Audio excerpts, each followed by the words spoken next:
No, y tú no tenías por ahí una Ah, sí, carta. aquí tengo una carta, dice, carta de Julio Cortázar, que le escribe a Francisco Porrúa. Porrúa, esa gran editorial española, y me permito leer. Dice la carta, Porrúa trabajó para Suramérica, para Ah, Suramericana, que era también una editorial.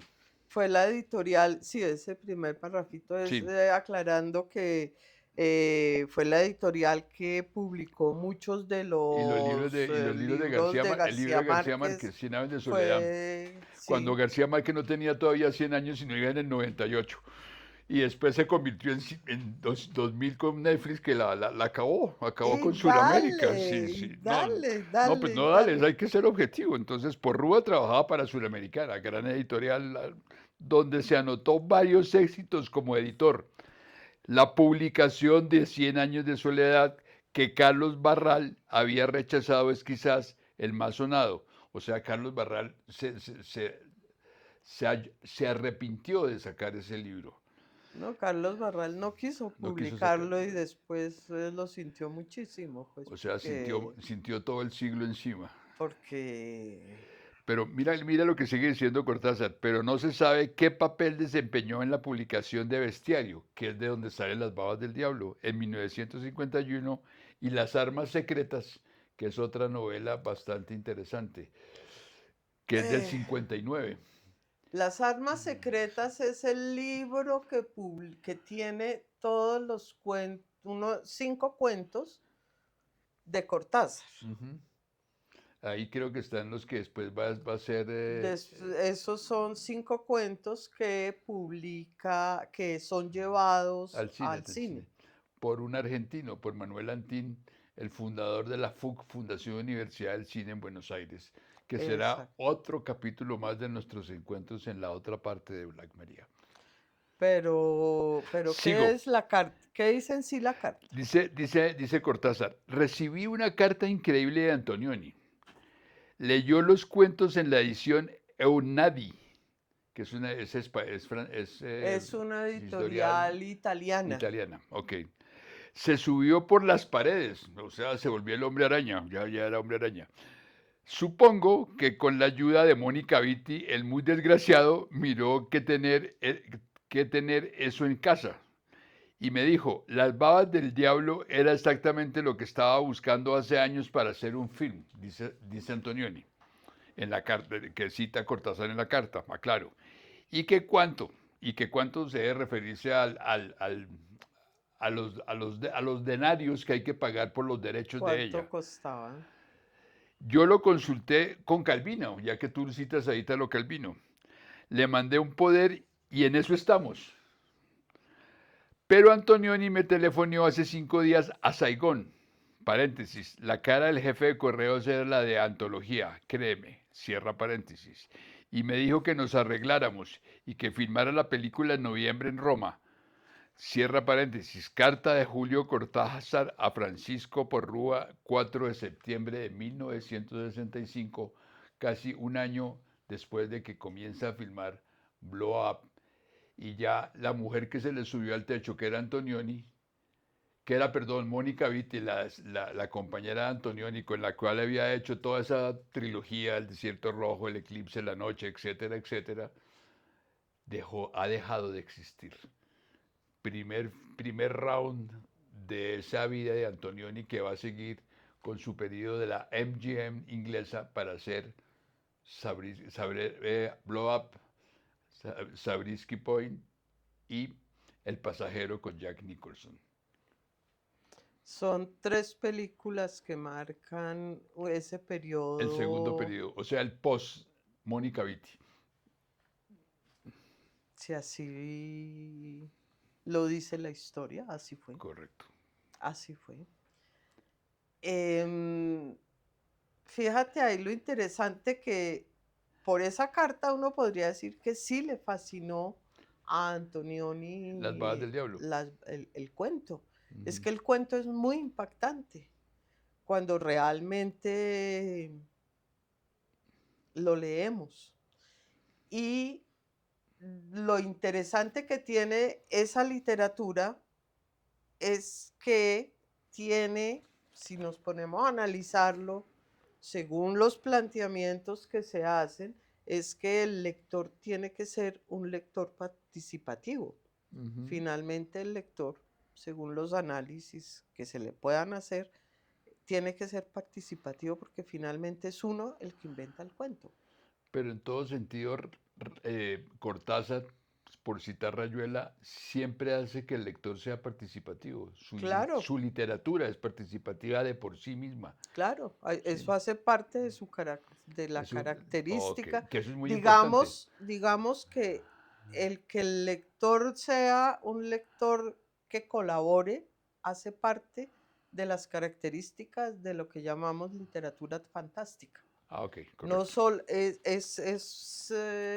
eso la caracteriza Ya, como género, si es que lo queremos poner como género, como estilo, ya, como queramos teorizarla. ya, ya, Hace que el lector sea el que colabore, ya. que finalmente encuentre la solución, porque la literatura fantástica presenta el hecho anormal o irreal, pero nunca lo va a explicar. Cosa Es que, finalmente el lector quien lo va pero a cosa solucionar. que tal vez en el cine fantástico no ocurre lo mismo, porque deja que el espectador sueñe y se invente su propia fantasía. Pues es lo mismo. Claro, pero desde otro punto de vista, porque cuando le prenden la luz se le olvida que era fantástico. Ah, Mientras, sí, pues mientras que, ahí lo aterrizan de mientras, una, ahí se mientras lee, acaba, claro, que mientras es él lee, parte de la discusión ok, entre la literatura y y el el cine, cine. El correcto. cine te limita, mientras que la literatura no Literatura, te crea limitaciones. Eso es exactamente. una de las grandes discusiones que han Eterna, tenido eterna los... discusión, correcto. Esa es una. Entonces, si realmente, yo vuelvo al punto porque en esto me gustaría pues decir siempre que si realmente Antonioni fue marcado por el cuento, la película está realmente llena del cuento. Pero Aunque algunos, yo no sé cuando tú en la presentación hablaste de que había sido una tragedia. sí, Yo no seguí mucho la tragedia, si era porque había existido incomprensión entre ellos o porque era tan trágico, porque, claro, Cortázar no estuvo muy contento, porque él decía, se habló de que se compraban unos derechos. pero nunca se dijo cómo se compraban los derechos, o sea, Como no qué sabemos reglas. exactamente la Mm, negociación sí, cómo fue, hubo un guión, sí, hubo un un, guión sí, un guión Con Tonino Guerra y otro con italiano. Tonino Guerra, ese guión se cambia, Ujú. ¿no? Cuando uno ve la película, los créditos dice inspirado en el cuento O sea, de le Cortázar, es reduce le inspirado. reduce la importancia a Cortázar, lo limita a un momento de sueño de Cortázar. No sé, pero es una inspiración sublime porque Claro, realmente la película está impregnada de Cortázar, diría yo. claro, pero eso me hace pensar en este librito de Domenech Font, que para mí fue uno de los grandes críticos españoles, gigante, gigante como el mundo, que ya murió, pero dejó una impronta tenaz. En estos libros de cátedra de directores, el número 59, hay algo que de alguna manera cubre lo que estás diciendo, que lo dice Font de una manera sublime. Dice trama y fondo, Blob Up 1966. Tras el enérgico experiencia de Desierto Rojo y la colaboración en el prólogo de 3 perfiles de mujeres, el proyecto de Dino de Laurentiis por maquillar a Soraya Esfadiari, la princesa triste repudiada por Shah de Persia en 1958 y convertida en un mito fotogénico y mediático por Antonioni, se plantea un cambio radical en sus horizontes. Ese cambio radical en sus horizontes habría que ver en las 3 películas que anunciamos antes o 4, que fueron intimistas, donde Mónica Vitti era un referente obligado por la forma en que era su compañera. Entonces tenía que asumir otro rol diferente para olvidar a la Mónica Vitti o tener una consecuencia. Y ahí surge algo interesante que dice Dominique Font para ponernos en contexto. Para ello dispone de dos proyectos no exentos de riesgo. El primero es técnicamente dulce, una historia que le apasiona, pero que tiene dificultades de producción al estar localizada en la profunda jungla amazónica y tocar temas de canibalismo. Entonces, no solamente el tema, sino la historia de la jungla y el canibalismo le implica un concepto de censura para la época que paradójicamente va a recoger con la Metro Goldwyn Mayer inglesa lo que hizo Kubrick cuando hace Lolita, porque no va a tener censura, porque Lolita era un trabajo casi de seducción o sexualidad entre un hombre mayor y una muchacha, que es la novela de Nabokov, que le tocó ir a hacerla a Inglaterra porque no la dejaron hacer en Estados Unidos. Lo mismo que le pasó a Joseph Lobsy, que también salió de Estados Unidos a trabajar en Inglaterra. Entonces, aquí ya termino. Y toca el tema del canibalismo. El segundo proyecto se basa en un relato como corto de Julio Cortázar sobre un fotógrafo de moda que Tonino Guerra acabará dándole forma cinematográfica. O sea, ahí hay un punto interesante, mi querida Clemencia. Tonino Guerra asume la forma interesante como guionista y Antonioni cede ante el hecho de Tonino Guerra y acepta que él haga esa modificación de un cuento que él vio de otra manera. Me da la impresión, por lo que dice Dominique Font. Esta última historia, dice ya para terminar esto, hubiera podido ambientarse en Italia. De hecho, en la frase del guión hubo un trasvase del París existencialista al swing londinense sin que el cambio de escenario supusiera meramente algunos cambios de la historia, pero el cineasta se da cuenta de que el fotógrafo protagonista no podía existir en Italia, incluso en ese país de la Dolce Vita y paparazzis que también retratara a Fellini 6 años antes.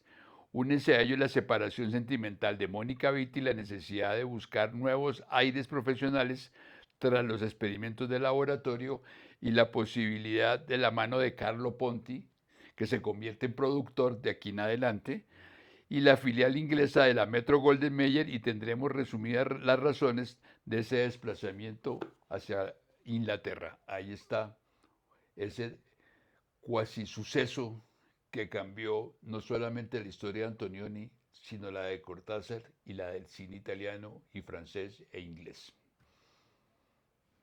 De ahí esa importancia que tiene tanto la película y que obviamente llevó a Cortázar Uh -huh. a ser reconocido, porque la película fue un éxito. Claro. Fue un éxito y pues Cortázar ha tenido suficiente éxito, pero fue mucho más reconocido y seguirá siendo reconocido. Pero de una manera tangencial, desde la literatura cuando hablan del cuento, más no el tratamiento que hizo Antonioni. Ahí hay una disparidad bien Por, particular. porque yo pienso que la película no ha sido vista como debe ser vista, ni analizada ni criticada como debe serlo. Yo pienso que no se ha profundizado en ella. Pero date cuenta que aquí hay algo interesante para continuar. Eh, Dominique Font, gran historiador, gran crítico, tiene como presente todo lo que representaba en ese momento la novela, el free cinema inglés, que lo antecede un movimiento que llama el de los jóvenes rabiosos que eran literatos, del cual Lindsay Anderson tuvo papel en uno como en el otro. Y entonces dice algo interesantísimo para armar como una especie de burbuja del tiempo. Dice, aquí dice, Blobab se aleja de la sensibilidad inglesa de la época, paréntesis, presente en el free cinema todavía activo y en las películas europeas trasterradas, trasterradas en el sentido de que algunos cineastas de la zona de la cortina de hierro, como Polanski en Polonia y Skolimowski, terminaron haciendo películas en Inglaterra. dentro de ese programa de genérico de libertad y de no censura que fueron determinantes para su trabajo posteriores. Por ejemplo, Jerzy Skolimowski hace una película maravillosa que llama La muchacha del baño público, donde la protagonista fue la novia de Paul McCartney al comienzo, donde la película en sí fue determinante para un señor que se llamaba Andrés Caicedo en Cali, que decía que esa era su película maravillosa. Y Polanski hace dos películas muy interesantes con plata inglesa, con Catherine Deneuve y su hermana, con la que se llama Repulsión, hay una que es una maravilla en Inglaterra. Entonces, Inglaterra se convierte en una especie de crisol donde hay una libertad para hacer muchos planteamientos estéticos paralelo a todo ese movimiento inglés que después va a determinar una corriente del cine obrero. Y a la par van a aparecer las tres tendencias del rock inglés, que son historia de otra parte.